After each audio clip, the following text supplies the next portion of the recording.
કેમ છે મિત્રો, સ્વાગત છે તમારું મારા એક નવા વિડીયોમાં. ફરી આપણે એક નવો વિડીયો લઈને આવી ગયા છે. તો આજ આપણે શેણામાં પાણી વારવાના છે, આમાં અને દવા પાવાની છે. તો હાલો મોટર બોટર ચાલુ કરી લઈ. તો આપણે શેણામાં પાણી ચાલુ થઈ ગયું છે. મેં વોલ બૂટ પહેરી લીધા. હવે નાકું જોઈ લઈ ક્યાં પૂગ્યું હોય, પણ મને ખબર પડે ને વારવાની. આ દવાની ટાંકી મૂકી દીધી. મોટર ચાલુ છે,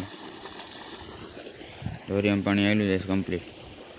તો મિત્રો બપોર થઈ ગયા, આપણે ભેઈને પાણી પાઈ લેવી. ઠંડો પાણી પીને આવી ગયો છે. તો ફાઇનલી મિત્રો આપણે એટલો ભાગ પી ગયો છે. હવે તું પી ગયો તો આ ઉપલા કટકામાં પાણી આવવા દીધું છે.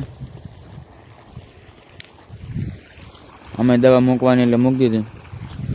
તો કન્ટિન્યુ મિત્રો બનાવી. તો ફાઇનલી ફ્રેન્ડ આપણે 2 કટકા પી ગયા, કમ્પ્લીટ થઈ ગયા. આને ઉપલું ને એટલું બે ઊંડી ભરાઈ ગયું. તો હવે ઘડીક તો હરને ધીમે ધીમે ઘર બાજુ હાલતા થાય સરતા. તો મિત્રો બ્લોગ સારો લાગ્યો હોય તો લાઈક કરો, શેર કરો, કમેન્ટ કરો. કાલે મળીએ બીજા વિડીયોમાં.